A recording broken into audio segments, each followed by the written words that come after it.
नमस्कार। आज की परिचर्चा में आपका स्वागत है। आज के व्याख्यान का विषय है एक उभरती नाभिकीय शक्ति के रूप में भारत। इस एपिसोड के जरिए हम ये जानने का प्रयास करेंगे कि भारत की नाभिकीय विकास का स्वरूप क्या है और आज ये किस मुकाम तक पहुंचा है। हमारे विषय विशेषज्ञ हैं रविशंकर, जो वर्तमान में एक न्यूज चैनल में बतौर राष्ट्रीय संपादक कार्यरत हैं, और मैं हूं आपके साथ सुमेधा वर्मा। आज के व्याख्यान में हम जिन प्रमुख बिंदुओं पर चर्चा करेंगे वो कुछ इस प्रकार हैं। भारत की नाभिकीय शक्ति की पृष्ठभूमि का विश्लेषण करना, एक उभरती नाभिकीय शक्ति के रूप में भारत की विवेचना करना, विश्व शक्ति बनने की दिशा में भारत भूमिका का लेखा जोखा, भारत के नाभिकीय सिद्धांत की व्याख्या करना, निरस्त्रीकरण और नाभिकीय अप्रसार के संदर्भों में भारत की भूमिका का मूल्यांकन करना, भारत के नाभिकीय आकांक्षाओं और परमाणु ऊर्जा कार्यक्रम पर इसके प्रभाव का विश्लेषण करना। 3 दशकों तक भारत नाभिकीय शक्ति के रूप में उभरने की दिशा में आत्मसंयम बरतने की नीति अपनाता आ रहा था। 11 और 13 मई 1998 को भारत की रक्षा नीति में एक नया मोड़ आया। इस दिन भारत ने नाभिकीय अथवा परमाणु परीक्षण किए। ये राष्ट्रीय तथा अंतर्राष्ट्रीय क्षेत्र में युगांतकारी घटना है। इसी दिन भारत ने ये घोषणा की कि अब ये देश नाभिकीय शक्ति संपन्न राष्ट्र बन चुका है। इसी दिन से भारत की रक्षा नीति में एक नया अध्याय आरंभ हो गया था। पोखरण के नाभिकीय विस्फोट और नाभिकीय मिसाइल कार्यक्रम ने भारत को दुनिया के सामने भू राजनीतिक और रणनीतिक रूप से एक अलग श्रेणी में लाकर खड़ा कर दिया था। भारत के पूर्व विदेश सचिव राजीव सीकरी ने अपनी किताब challenge and strategy rethinking India's foreign policy में कहा है कि जवाहरलाल नेहरू की जाहिर लेकिन कम प्रचारित अमेरिका से नज़दीकी की रणनीति के बावजूद 1950 के दशक में उससे हमारे संबंध सबसे कमज़ोर स्तर के रहे। सीकरी के मुताबिक 1998 में जब भारत नाभिकीय शक्ति संपन्न राष्ट्र बना तो भारत के साथ संबंध में अमेरिका के रुख में गुणात्मक परिवर्तन देखने को मिले। केवल अमेरिका ही नहीं, संपूर्ण दक्षिण एशिया ने भारत को भू राजनीतिक रूप में सुरक्षा के लिहाज से गंभीरता से लेना शुरू किया। भारत की भू रणनीतिक स्थिति में नाभिकीय विस्फोट के बाद तेजी से सुधार हुआ। अमेरिकी नेशनल इंटेलिजेंस की दिसंबर 2012 की रिपोर्ट के मुताबिक भारत वर्ष 2030 तक चीन और अमेरिका के बाद तीसरा महाशक्ति होगा।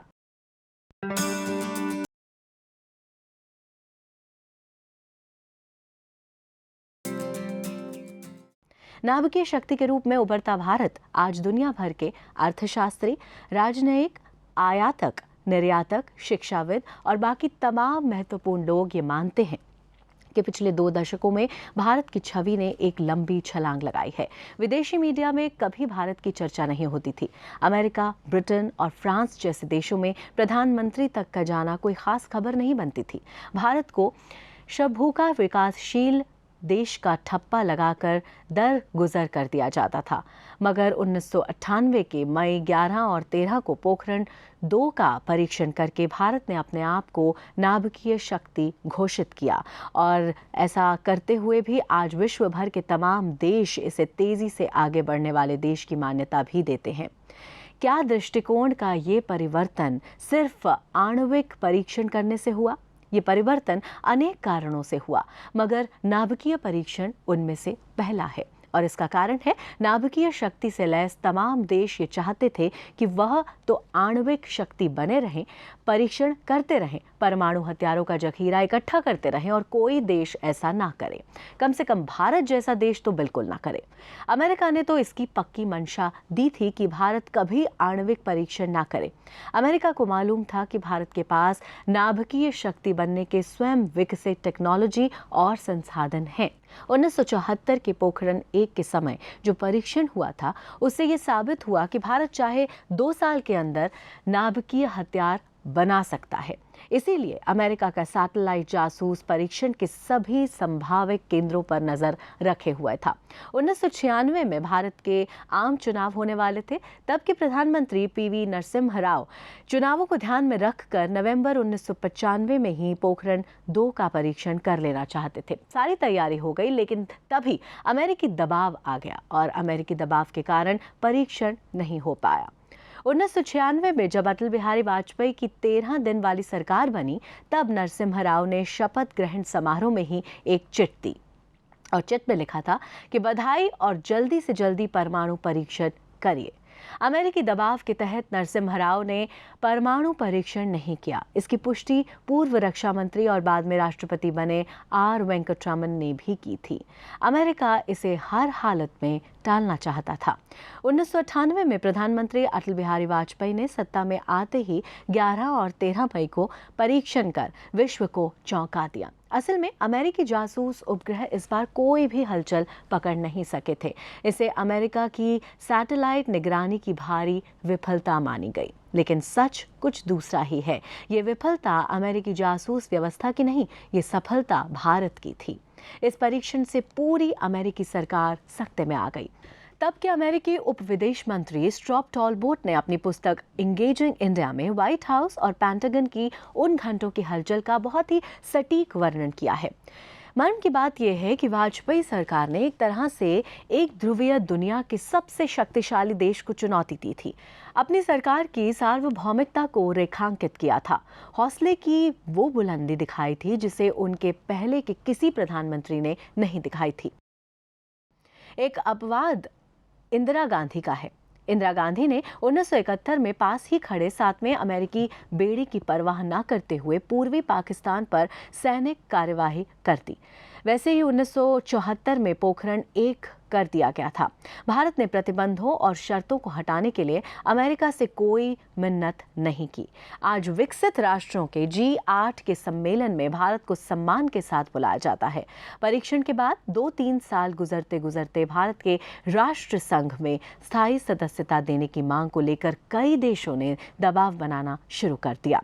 विशेष रूप से पिछले कुछ वर्षों से अंतर्राष्ट्रीय मीडिया में और अन्य प्रकाशनों में भारत और चीन की आर्थिक, औद्योगिक और वित्तीय तुलना होती रही है।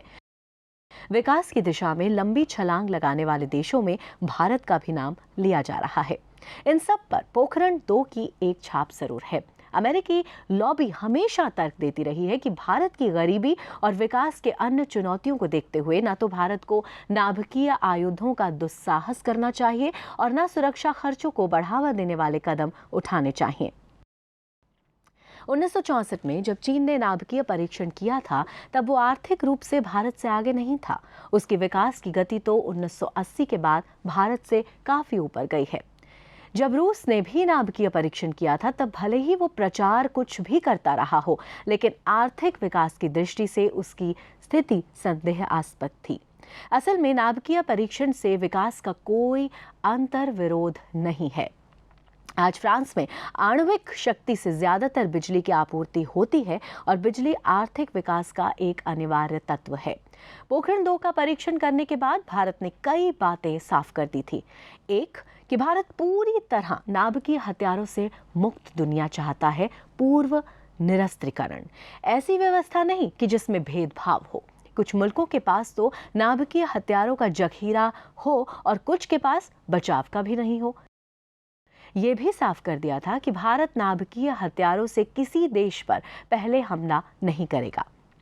अर्थात जब उस पर हमला किया जाएगा तब प्रतिकार में नाभिकीय हमला किया जाएगा। ये भी साफ कर दिया था कि भारत ऐसे किसी देश पर जिसके पास नाभिकीय हथियार ना हो आणविक हमला नहीं करेगा। जैविक और रासायनिक हमले के प्रतिकार में वो परमाणु हमले का इस्तेमाल कर सकता है। नाभिकीय हथियारों का इस्तेमाल और निर्माण देश के राजनीतिक हाथों में रहेगा। पोखरण 2 के बाद 17 वर्ष गुजर गए। भारत का कद बढ़ा है, भारतीयों का गौरव बढ़ा है, विकास की गति बढ़ी है और 11 और 13 मई 1998 को किया गया पोखरण 2 का परीक्षण युगांतकारी साबित हुआ।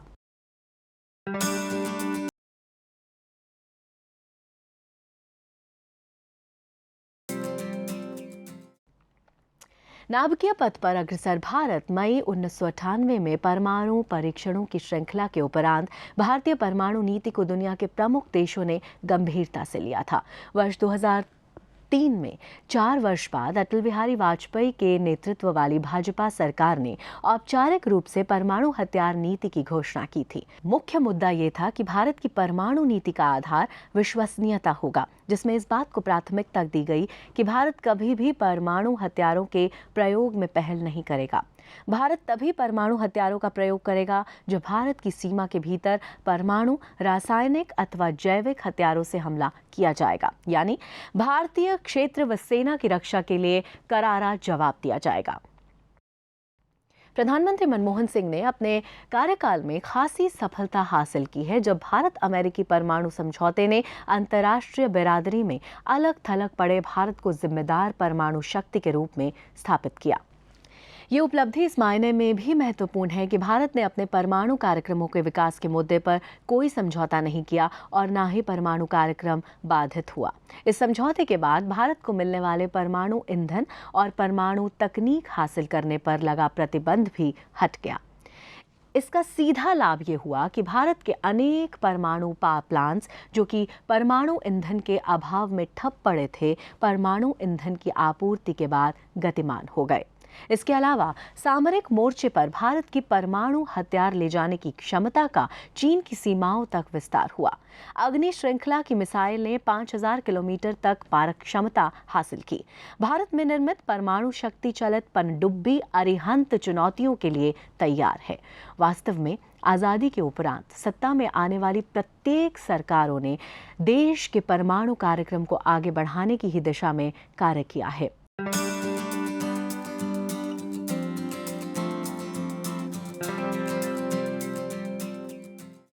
विश्व शक्ति बनने के पथ पर भारत का नया कदम भारत को विश्व शक्ति के रूप में अपनी छवि सुधारने और बहुध्रुवीय दुनिया, मल्टीपोलर वर्ल्ड के एक शक्ति केंद्र बनने के लिए हाइड्रोजन बम की जरूरत है। अमेरिका स्थित सैन्य अध्ययन केंद्र IHS Jane's, US intelligence think tank on defence research IHS Jane के विचार जेन्स इंटेलिजेंस रिव्यू में भारत वर्ष 2015 के मध्य में थर्मोन्यूक्लियर हथियार का उत्पादन शुरू कर सकता है।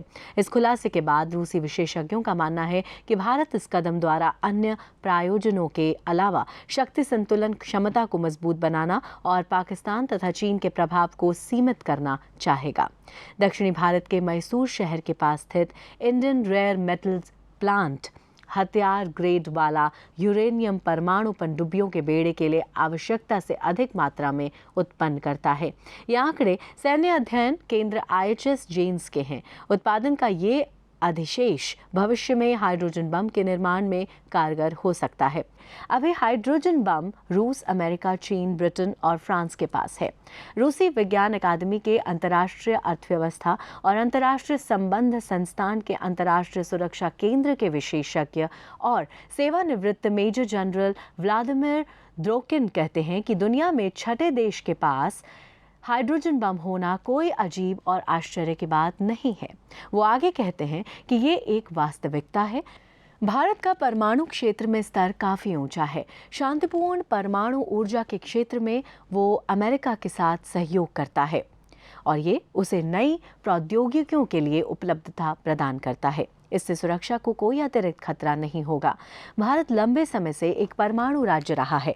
भारत अपनी परमाणु क्षमता एक ओर से पाकिस्तान पर रोक लगाए रखने और दूसरी ओर से चीन के साथ संतुलन बनाए रखने के लिए बनाए हुए है।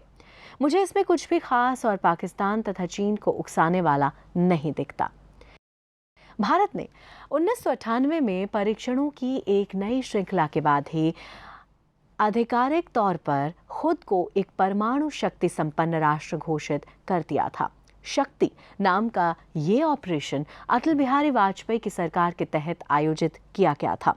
उस समय भी आज ही की तरह भारत में जनता पार्टी सत्ता में थी। रूस की विज्ञान अकादमी के ओरिएंटल स्टडीज संस्थान के विशेषज्ञ तात्याना शाओम्यान के मुताबिक नरेंद्र मोदी इस मुद्दे पर पार्टी की नीति को बरकरार रखने की कोशिश करेंगे।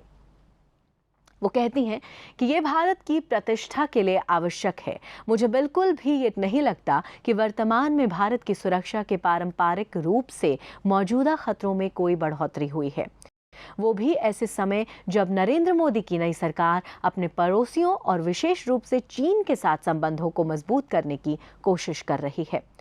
पाकिस्तान के प्रधानमंत्री नवाज शरीफ ने मोदी के औपचारिक अधिष्ठापन समारोह में शिरकत की थी।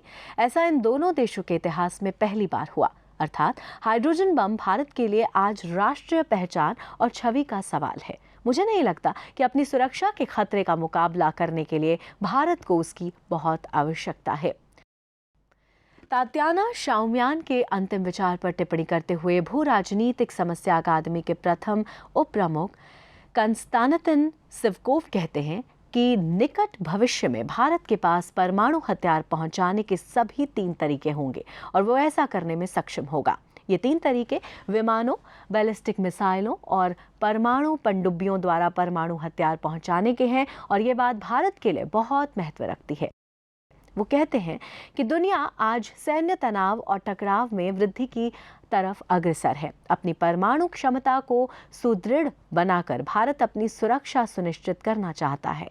ये कदम किसी भी देश की वैश्विक आकांक्षा और आवश्यकता हो सकती है। चीन के पास थर्मोन्यूक्लियर बम है।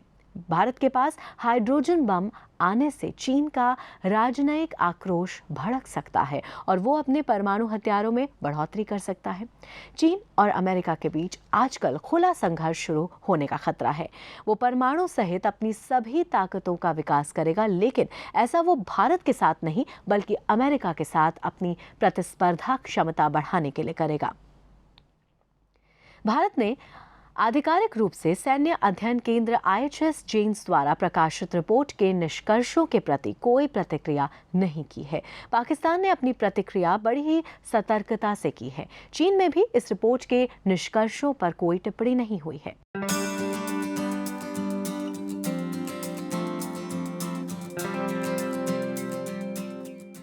नाभिकीय सिद्धांत, निशस्त्रीकरण, गैर प्रसार नाभिकीय सिद्धांत पोखरण 2 के बाद अगस्त 1999 में भारत ने अपने एटमी सिद्धांत का प्रारूप प्रस्तुत किया, जिसमें नाभिकीय शस्त्रों का पहले प्रयोग नहीं और विश्वसनीय न्यूनतम प्रतिरोध क्षमता के सिद्धांत को मान्यता दी गई।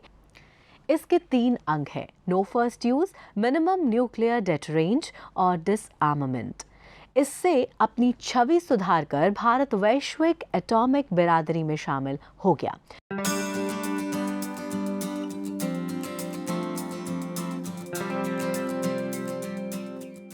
भारत के परमाणु सिद्धांत के मूल तत्व भारत के नाभिकीय सिद्धांत के मूल तत्व में है एक विश्वसनीय न्यूनतम प्रतिरोधक क्षमता बनाए रखना।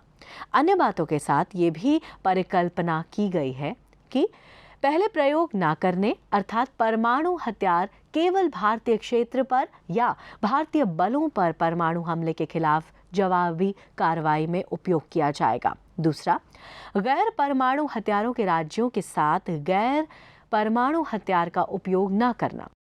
हालांकि भारत में कहीं भी या भारतीय सेना के खिलाफ एक बड़े हमले की घटना में जैविक या रासायनिक हथियारों से भारत परमाणु हथियारों के साथ बदला लेने के विकल्प रख सकेंगे।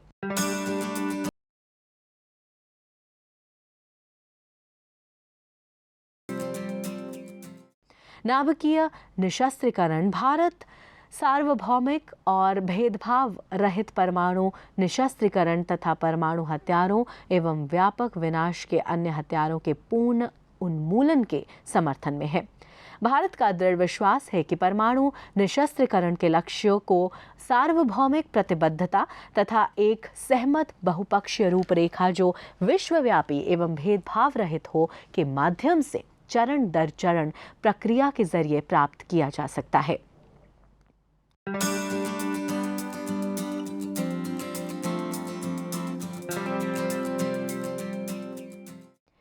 परमाणु विकल्प वैश्विक निशस्त्रीकरण के लिए काम करने को जारी रखते हुए भारत ने अपने परमाणु विकल्प को खुला रखा है।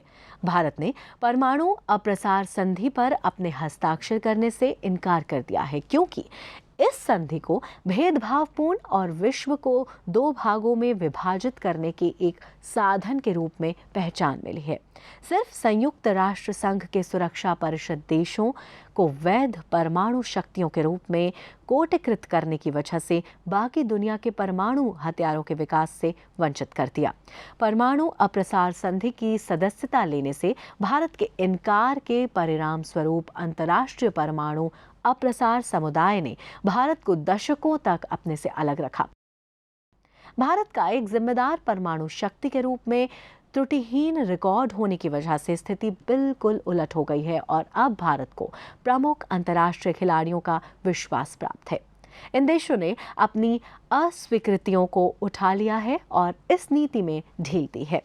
संयुक्त राज्य अमेरिका और सहयोगी दलों के बेहिचक समर्थन ने 2008 में परमाणु आपूर्तिकर्ता समूह से मिली छूट के बदले में असैन्य परमाणु सहयोग समझौते का विश्व के परमाणु शक्तियों के साथ करना भारत के लिए संभव हो पाया। भारत ने उपायों और नीति परिवर्तन की एक श्रृंखला के माध्यम से परमाणु अप्रसार के लिए अपनी स्पष्ट प्रतिबद्धता का प्रदर्शन किया है। इसने अंतर्राष्ट्रीय परमाणु ऊर्जा आयोग के सुरक्षा उपायों के तहत चयनित नागरिक परमाणु सुविधाओं को रखा, IAEA के साथ एक अतिरिक्त प्रोटोकॉल पर हस्ताक्षर किए और बिना औपचारिक हस्ताक्षर किए NSG न्यूक्लियर सप्लाई ग्रुप के साथ निर्यात नियंत्रण कानूनों को लाया गया और कई भारतीय नीतियों को इसमें लाने के लिए अन्य कदम भी उठाए गए हैं। भारत आज एक डी फैक्टो वास्तविक परमाणु शक्ति है।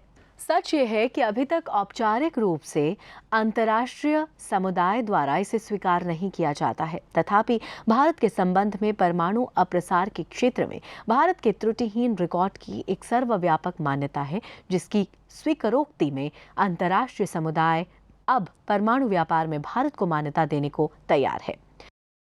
किसी अन्य गैर नाभिकीय अप्रसार संधि हस्ताक्षरकर्ता देश को ये विशेषाधिकार नहीं दिया गया है और इसे पिछले 2 दशकों के दौरान विदेश नीति गतिविधियों में उत्कृष्ट उपलब्धि के रूप में माना जा सकता है।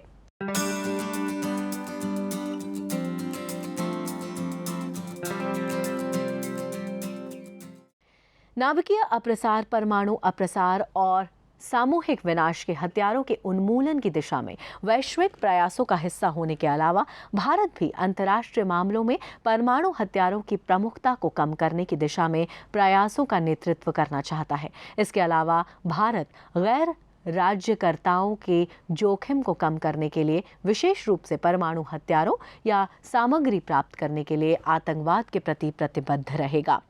भारत गैर प्रसार के हमारे साझे उद्देश्यों को आगे बढ़ाने के लिए अंतर्राष्ट्रीय समुदाय के साथ मिलकर काम करने के लिए प्रतिबद्ध है, जिसमें मजबूत निर्यात नियंत्रण तथा बहुपक्षीय निर्यात नियंत्रण व्यवस्थाओं की सुदृढ़ीकरण शामिल है।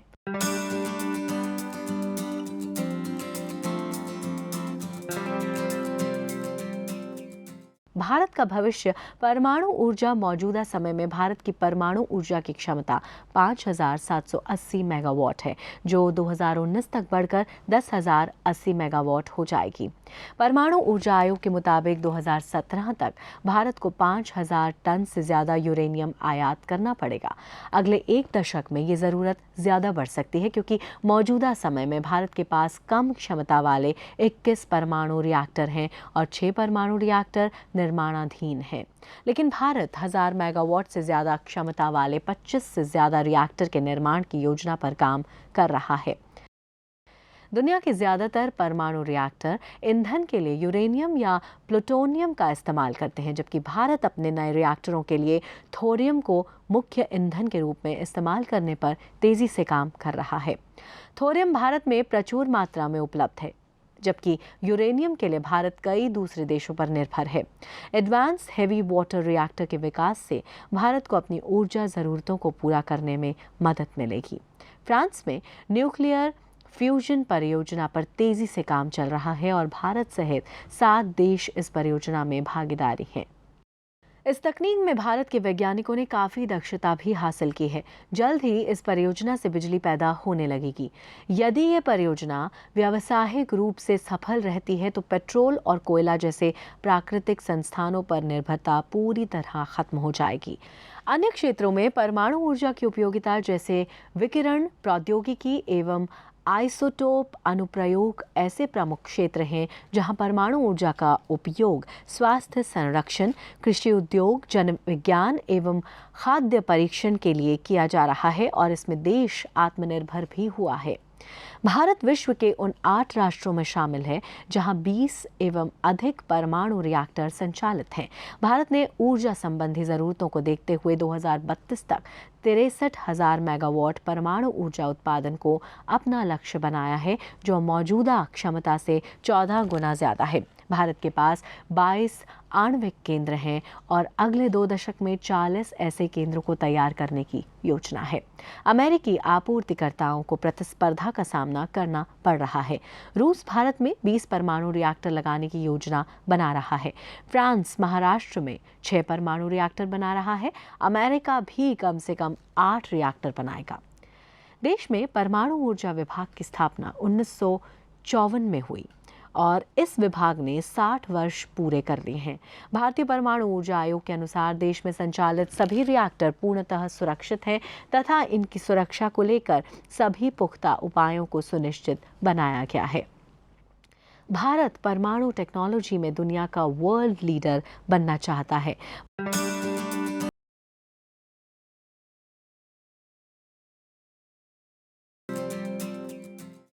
भारत और न्यूक्लियर सप्लाई ग्रुप देशों 45 नाभिकीय तकनीकी निर्यात देशों के रिश्तों में तब सुधार आना शुरू हुआ जब वर्ष 2008 में भारत अमेरिकी परमाणु समझौते पर हस्ताक्षर हुए, जिसके चलते भारत को दिए जाने वाले परमाणु ईंधन एवं तकनीक के हस्तांतरण पर लगी रोक को हटाया गया।